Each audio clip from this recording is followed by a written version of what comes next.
क्या मोदी सरकार के खिलाफ एक बहुत बड़े तख्ता पलट की तैयारी थी? यह सवाल बहुत महत्वपूर्ण है और इस सवाल के पीछे एक बहुत बड़ा गणित है और इस सवाल का जवाब अमित शाह जी ने दिया है।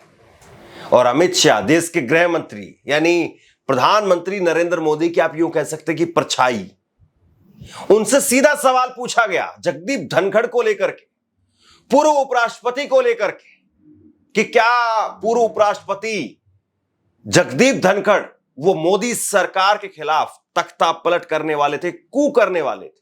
कू यानी सीधा विद्रोह। इस बात के बहुत सारे मायने निकाले जा सकते हैं और अमित शाह ने जो जवाब दिया, उस जवाब के बाद यह कहा जा रहा है कि उन्होंने जवाब दे करके इस पूरे रहस्य को और ज्यादा गहरा कर दिया है। अमित शाह जी का एक इंटरव्यू हुआ ANI पर और इस इंटरव्यू में 3 बड़ी बातें उन्होंने कही। उपराष्ट्रपति के चुनाव को लेकर के, और दूसरी बात उपराष्ट्रपति, पूर्व उपराष्ट्रपति जगदीप धनखड़ के इस्तीफे को लेकर के, और तीसरा वो बोले मोदी सरकार जो नया कानून लेकर के आ रही है कि 30 दिनों तक जेल, तो उसके बाद इस्तीफा दीजिए। इन 3 बड़े मुद्दों पर वो बोले। लेकिन सबसे बड़ी बात यह है कि अमित शाह जिस तरीके से बोल रहे थे, अमित शाह माने जाते हैं कि वो बड़े चतुर हैं और राजनीतिक तौर पर वो स्पष्ट तौर पर बोलते हैं, अटकते नहीं हैं, बिना लाग लपेट के बोलते हैं और सामने वाले का मुंह बंद कर देते हैं। लेकिन अमित शाह वो भी अटक गए, लटक गए और फिर बाद में सवाल को छोड़ते हुए आगे बढ़ गए। अमित शाह से सीधा सवाल पूछा गया था कि जगदीप धनखड़ का इस्तीफा क्यों हुआ, ये अचानक से इस्तीफा क्यों हो गया? वो तो खास माने जाते थे, फिर उनका इस्तीफा क्यों हो गया? तो अमित शाह जी ने इसके पीछे जवाब दिया कि आपको इस तरीके से बातें नहीं बनानी चाहिए। उन्होंने साफ तौर पर लिखा है कि उनका इस्तीफा स्वास्थ्य कारणों की वजह से था और वो उल्टा बधाई देकर के, शुभकामनाएं देकर के गए। तो इसमें आपको बात का बतंगड़ नहीं बनाना चाहिए। और जब उनसे सीधा सवाल पूछ लिया गया कि क्या जगदीप धनखड़ वो सरकार के खिलाफ कू करने वाले थे, यानी विद्रोह करने वाले थे, तो उन्होंने कहा कि इस बात में दम नहीं है, या जगदीप धनखड़ जो है वो संवैधानिक पद पर थे, उसी तरीके से काम कर रहे थे। देश में और भी बहुत सारी पॉजिटिव स्टोरी है, इसमें आपको ज्यादा नहीं खींचना चाहिए। बस इतना कहकर के वो आगे बढ़ गए। और जो इंटरव्यू ले रही थी ANI की तरफ से स्मिता प्रकाश, उन्होंने भी एक तरीके से अमित शाह को यहां पर फिर छोड़ दिया। हालांकि कोई अमित शाह से अब यहां पर इतनी लाइन पूछने के बाद में अगर 4 लाइनें और पूछता तो वाकई बहुत बातें निकल करके सामने आती। लेकिन 2 लाइनें तो जरूर पूछी गई, अच्छी लाइनें थी, लेकिन उसके बाद में आगे की 4 लाइनें छोड़ दी गई। और अमित शाह जी ने यह कहा कि देश में और भी बहुत सारी पॉजिटिव स्टोरी है। ANI ने क्या अपनी इन्वेस्टिगेशन विंग वो बंद कर दी है। यानी अमित शाह, उनके बारे में कहा जाता है कि आप चाहे जितना मर्जी सरकार का गुणगान कर लीजिए, लेकिन अगर उनके ऊपर आप सवाल उठाएंगे, उन पर कुछ अगर चुभने वाले तीर छोड़ेंगे, तो वो आपके बारे में जरा भी लाज शर्म नहीं करेंगे, ये कहा जाता है। और आज भी वही हुआ। मैं राजदीप सरदेसाई को सुन रहा था। राजदीप सरदेसाई, उन्होंने खुद ये एक जो है चौंकाने वाला दावा किया है। उन्होंने कहा कि मैंने जगदीप धनखड़ के OSD को फोन मिलाया, साउथ के हैं, उन्होंने नाम नहीं लिया। उन्होंने कहा कि मैंने उनको फोन मिलाया और उनको फोन मिला करके कहा कि क्या हालचाल है धनखड़ साहब के। तो उन्होंने फोन उठाया, उन्होंने कहा कि धनखड़ साहब के हालचाल ठीक है, वो स्वस्थ है पूरी तरह से। फिर उन्होंने कहा कि तो हम आ जाएं मिलने के लिए, हम मिलना चाहते हैं। उन्होंने इंटरव्यू की बात भी नहीं कही थी, उन्होंने ये कहा था कि हम मिलने के लिए आ जाएं। तो उनके OSD ने कहा कि अभी साहब किसी से मिलना नहीं चाहते हैं। फिर उसके बाद में राजदीप सरदेसाई, उन्होंने पूछा कि फिर वो सामने क्यों नहीं आ रहे, कुछ बात क्यों नहीं कर रहे। तो उसके बाद में OSD की तरफ से कहा गया कि वो अभी सामने नहीं आना चाहते हैं, आप लोग ज्यादा कयास मत लगाइए। बस इतना कहकर के फिर फोन उन्होंने रख दिया। और राजदीप सरदेसाई वो कह रहे हैं कि आज के वक्त में जगदीप धनखड़ अगर आप ये कहें कि वो हाउस अरेस्ट है, या फिर आप ये कहें कि मिसिंग इन एक्शन है, तो भी शायद गलत नहीं होगा। जगदीप धनखड़ पिछले 1 महीने से चर्चा का विषय है। वो इस्तीफा दे चुके हैं। नया उपराष्ट्रपति देश का कौन बनेगा, इस पर अभी तस्वीर साफ नहीं हुई है, लेकिन अभी भी उन्होंने इस्तीफा क्यों दिया, इस्तीफा देकर के वो खामोश क्यों है? क्या स्वास्थ्य वही वजह थी, या फिर वाकई सरकार के खिलाफ वो मोर्चा खोलने जा रहे थे और इसीलिए सरकार ने उनको किनारे लगा दिया? किनारे लगा दिया, यही बात सही है, या फिर अभी भी उनको नजरबंद करके रखा जा रहा है? ये सबसे महत्वपूर्ण है।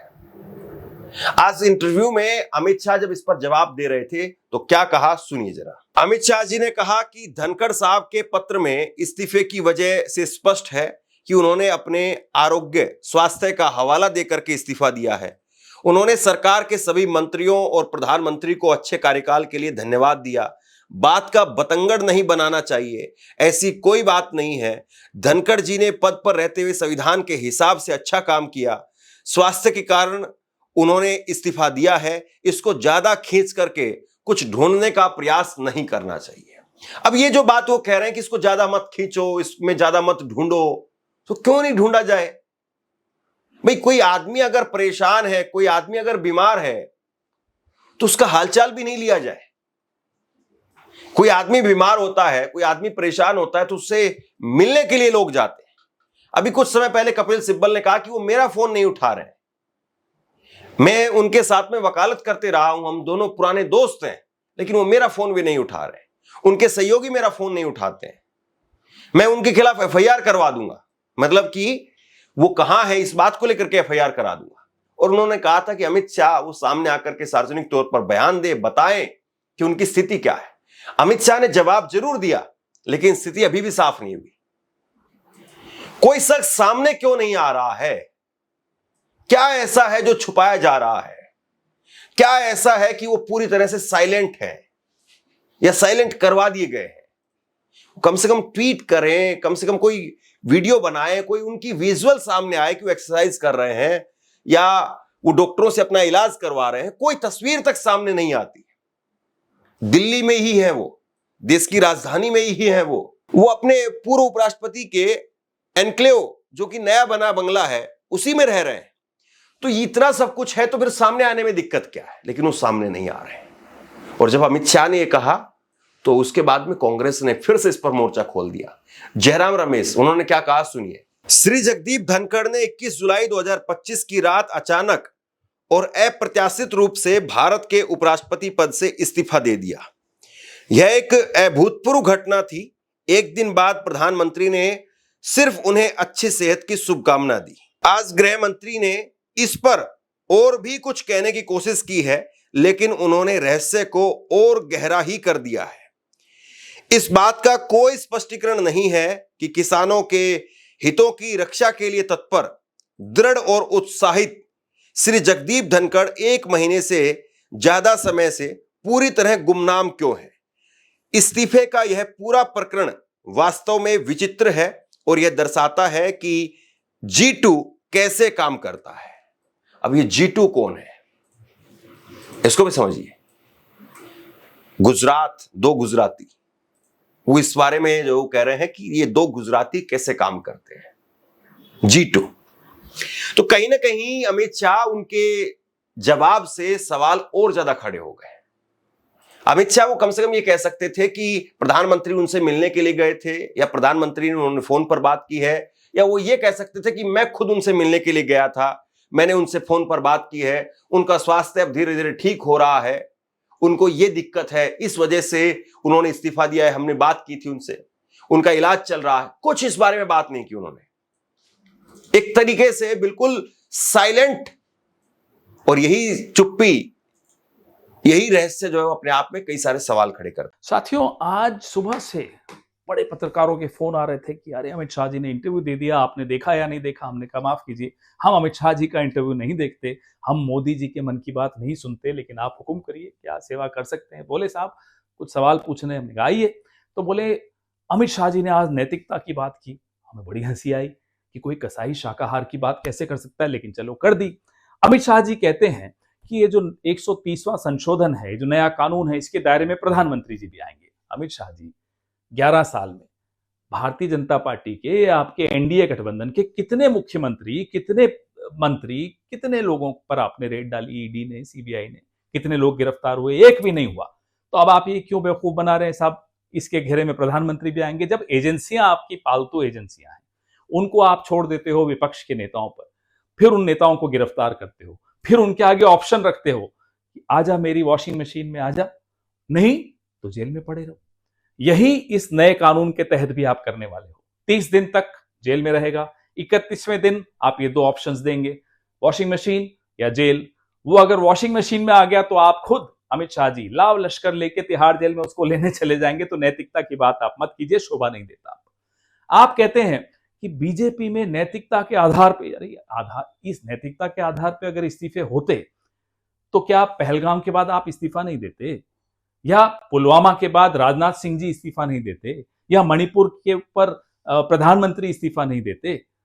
रेल मिनिस्टर को छोड़ दो तो कई बार इस्तीफा दे देना चाहिए था उनको, लेकिन नहीं दिया ना। बीजेपी में मॉरल ग्राउंड्स पे इस्तीफे नहीं होते, इमोरल ग्राउंड्स पे इस्तीफे होते हैं। कहां है धनखड़ साहब? हमें बड़ी चिंता है उनकी सुरक्षा को लेकर भी हम सब में बड़ी चिंता है। मॉर्निंग वॉक पे जाते हैं यानी हमें नहीं मालूम। जिस रहस्यमय तरीके से उनका इस्तीफा हुआ, फेयरवेल नहीं दी गई, जिस रहस्यमय तरीके से वो अब गायब हैं, दिखते नहीं हैं, जिस रहस्यमय तरीके से अब वो चुप हैं, बोलते नहीं हैं, क्यों, कहां है वो? ये वो शख्स जो हर मुद्दे पे बोलने की आदत थी, जिन मुद्दों पे नहीं बोलना चाहिए था एक उपराष्ट्रपति को, उस पर भी बोलते थे, आज वो गायब हैं, आज वो चुप हैं। अमित शाह जी जवाब दीजिए, देश जानना चाहता है कि उपराष्ट्रपति जो थे वो कहां हैं। अमित शाह जी ने एक और बात कही, हंसी भी आई। कहते हैं साहब कि संघ से आने में क्या बुराई है? देखो मैं भी संघ से हूं, मोदी जी भी संघ से हैं। हुजूर, संघ से आने में यही तो बुराई है। आप और मोदी जी को कोई देख ले तो क्या संघ को अच्छा मानेगा? तो संघ का अगर आप प्रचार करते हो तो कम से कम आप उसके ब्रांड एम्बेसडर मत बनिए, मोदी जी को भी मत बनने दीजिए। अमित शाह जी ने एक अजीब सी बात कही, बड़ी अटपटी बात कही, बचकानी भी है। कहते हैं कि साहब सलवा जुड़म के खिलाफ जिस जज ने जजमेंट दे दी, उस वजह से नक्सलवाद से हम नहीं लड़ पा रहे। अमित शाह जी, आप गृह मंत्री हैं, अपने ही मातहत जो सुरक्षा एजेंसीज हैं, आप उनका अपमान कर रहे हैं कहकर कि उनके बस की नहीं है क्या नक्सलवाद को खत्म करना। इस तरह से एक उपराष्ट्रपति चुनाव में जीतने के लिए आप इतनी बचकानी बात करेंगे। आज कई न्यायाधीशों ने आपको पत्र लिखकर बड़ा रोष जताया है कि इस तरह की बचकानी बात आपको नहीं करनी चाहिए थी। हाँ, आप कहते रहिए मैं संघ से हूं, मोदी जी संघ से हैं, हमारा काम ही कर रहे हैं। अब ये आप दोनों को देखकर अब कोई संघ में नहीं जाए। अब इसके बाद में एक किस्सा और सुनिए। किस्सा ये है कि अभी प्रधानमंत्री नरेंद्र मोदी, उन्होंने बीजेपी की तरफ से, एनडीए की तरफ से जो उपराष्ट्रपति पद के उम्मीदवार हैं राधा कृष्णन, उनको बीजेपी संसदीय दल के अंदर जब सांसदों से मिलवाया तो उस वक्त में उनको इंट्रोड्यूस करते हुए, उनका परिचय देते हुए कहा कि ये हमारे वरिष्ठ नेता रहे हैं, 2 बार के सांसद रहे हैं, तमिलनाडु के अध्यक्ष रहे हैं, कई राज्यों के राज्यपाल रहे हैं, बड़े नेता रहे हैं, और सबसे बड़ी बात यह है कि ये बहुत अच्छे खिलाड़ी हैं, लेकिन ये खेल नहीं करते हैं। अब ये जो लाइन थी कि बहुत अच्छे खिलाड़ी हैं और खेल नहीं करते हैं, ये लाइन किसके लिए थी? ये लाइन जगदीप धनखड़ के लिए थी कि देखिए भाई, हम लेकर के आए हैं बिल्कुल प्योर आरएसएस, बीजेपी से आने वाले नेता को, जो कि बीजेपी के अध्यक्ष रहे, 2 बार के सांसद रहे, कई राज्यों के राज्यपाल रहे, खाटी आरएसएस के आदमी हैं, और इन पर जो है वो आप भरोसा कर सकते हैं। पिछली बार जो हुआ था, जो खेल हुआ था, वो खेल इस बार नहीं होगा। हालांकि ये खिलाड़ी अच्छे हैं, टेबल टेनिस के खिलाड़ी माने जाते हैं, अच्छे खिलाड़ी हैं, लेकिन खेल नहीं करेंगे ये कहकर के नरेंद्र मोदी को अपने सांसदों को विश्वास दिलाना पड़ रहा है कि आप इन्हीं को वोट करना, ये खेल नहीं करेंगे। यानी कहीं ना कहीं मोदी जी को अभी भी इस बात को लेकर के कोई आशंका है कि कहीं ऐसा ना हो कि वोट दूसरी तरफ चले जाए, क्योंकि उपराष्ट्रपति का जो चुनाव होता है उसमें कोई भी पार्टी वो अपनी तरफ से व्हिप जारी नहीं कर सकती है, अंतरात्मा पर वोट डाला जाता है। और अभी हमने देखा हाल में ही मोदी और अमित शाह के जो उम्मीदवार थे कॉन्स्टिट्यूशन क्लब में, संजीव बालियान, वो चुनाव हार गए। राजीव प्रताप रूडी जो कि कांग्रेस पार्टी के समर्थित उम्मीदवार माने गए बाद में, और राहुल गांधी ने बाद में उनसे हाथ मिलाकर के बहुत सारी चीजों को स्पष्ट कर दिया, वो चुनाव जीत गए। तो बीजेपी को अब इस बात का भी कहीं ना कहीं अंदर अंदर डर है कि कहीं ऐसा ना हो कि हमारे लोग भी कुछ उस तरफ से ले जाएं। इंडिया गठबंधन अपने लोगों को इकट्ठा कर ले, ज्यादा अंतर भी नहीं है, 31 सांसद एनडीए के पास में ज्यादा है, 31। और अगर ये 31 सांसद इधर से उधर हो गए, जिसमें सहयोगी भी हैं, चंद्रबाबू नायडू के भी लोग हैं। हालांकि चंद्रबाबू नायडू वो कैमरे पर आकर के बोल रहे थे कि हम तो राधा कृष्णन जी के साथ ही जाएंगे, लेकिन जब वोट पड़ जाए तभी मानना कि वो वाकई उधर है। कहीं ऐसा ना हो कि यही चुनाव नरेंद्र मोदी की सरकार की विदाई का एक रास्ता तैयार कर दे। क्योंकि अगर उपराष्ट्रपति के चुनाव में बीजेपी हार गई, नंबर के हिसाब से बीजेपी नहीं हार सकती, नंबर बीजेपी के पक्ष में है, 31 सांसद ज्यादा ही है, लेकिन फिर भी कई बार उलटफेर होते हैं और कई बार चीजें ऐसी होती जो इतिहास बना देती है। तो अगर ऐसा हो गया तो फिर बीजेपी के लिए बड़ी मुसीबतें खड़ी हो जाएंगी। इस इंटरव्यू के अंदर अमित शाह जी ने जो दूसरा मुद्दा रखा, और मुझे बड़ा हैरान, मैं इस बात को लेकर के वाकई बहुत हैरान हुआ कि क्या इस लेवल तक भी अमित शाह जा सकते हैं, क्या इस लेवल तक भी बीजेपी जा सकती है। उपराष्ट्रपति पद को लेकर के जो अभी चुनाव हो रहा है, उसको लेकर के अमित शाह से सब सवाल पूछा गया कि आप ये बताइए कि आपकी तरफ से राधा कृष्णन है और इंडिया गठबंधन ने सुदर्शन रेड्डी को अपना उम्मीदवार बनाया है। तो इस पर उन्होंने कहा कि सुदर्शन रेड्डी जिनको उम्मीदवार बनाया गया है, उनकी वजह से देश में 2 दशकों तक नक्सलवाद और ज्यादा रहा, ये बात उन्होंने कही। फिर उसके बाद में उन्होंने कहा कि ये तो बड़ा खतरनाक एक तरीके से हो जाएगा। मतलब ऐसे शब्दों का प्रयोग आप कैसे कर सकते हैं, यह सवाल बहुत महत्वपूर्ण हो जाता है कि ऐसे शब्दों का प्रयोग आप कैसे कर सकते हैं। यानी उपराष्ट्रपति पद के चुनाव के लिए भी कुछ ऐसा ही माहौल तैयार किया जा रहा है, कुछ इसी तरीके से चीजों को पोर्ट्रेट किया जा रहा है कि जैसे पश्चिम बंगाल में कहा जाता है कि पश्चिम बंगाल में ममता बनर्जी जीत गई तो बांग्लादेशी यहां पर घुस जाएंगे। जैसे मुझे याद आ रहा है बिहार के पिछले चुनाव में अमित शाह ने कहा था कि अगर बीजेपी यहां पर हार गई तो पाकिस्तान में पटाखे फूटेंगे। और वही बातें, वही चीजें अब उपराष्ट्रपति चुनाव के लिए कही जा रही कि राधा कृष्णन जीते तो बहुत अच्छा, और अगर वो जीत गए तो ये बड़ा सरप्राइजिंग होगा देश के लिए। उनकी वजह से तो आतंकवाद, ये नक्सलवाद, माफ कीजिए, नक्सलवाद जो है वो 2 दशक ज्यादा चला। इस तरीके से आप उपराष्ट्रपति पद का चुनाव लड़ रहे हैं जबकि आपके पास में नंबर है। मुझे नहीं लगता कि इस तरीके से किसी ने टिप्पणी की होगी अपने विरोधी दल के उम्मीदवार को लेकर के, इस तरीके की टिप्पणी। और सबसे बड़ी बात यह है, अमित शाह इस बात का जवाब दे दें कि अगर सुदर्शन रेड्डी इतने ही खतरनाक आदमी है या इतने ही खराब आदमी है, तो बीजेपी की सरकार ने, मनोहर पर्रिकर की सरकार ने, गोवा की सरकार ने उनको लोकायुक्त क्यों बनाया था? क्यों बनाया उनको लोकायुक्त? उनको लोकायुक्त बनाया गया, बीजेपी की सरकार के द्वारा बनाया गया। और तीसरा बड़ा मुद्दा जो उनसे पूछा गया कि आप जो कानून लेकर के आ रहे हैं उस कानून का बहुत विरोध हो रहा है, इस पर आप क्या कहेंगे? यानी 30 दिन के अंदर इस्तीफा देना पड़ेगा, 30 दिन अगर आप जेल में रहते हैं तो आपकी सरकार आप नहीं चला पाएंगे। इस पर अमित शाह ने कहा कि सबसे ज्यादा मुख्यमंत्री तो हमारे ही है, तो हमारे ही मुख्यमंत्रियों को इसका विरोध करना चाहिए। लेकिन वो इस बात को बिल्कुल नकार गए और उनसे सवाल पूछा नहीं गया कि बीजेपी का ऐसा कौन सा बड़ा नेता है जिसको जेल में भेजा गया। और इसीलिए ये एएनआई के जो इंटरव्यू होते हैं वो बिल्कुल चाशनी में डूबे हुए इंटरव्यू होते हैं। ये सवाल नहीं पूछा गया, काउंटर सवाल, कि बीजेपी का कोई एक बड़ा नेता बताइए जो जेल में है। खुद अमित शाह वो हिमंता बिस्वा शर्मा उनको लेकर के कह चुके थे कि भाई ऐसे ऐसे सवाल नहीं पूछे जाते हैं, और ये सवाल एएनआई में नहीं पूछा गया।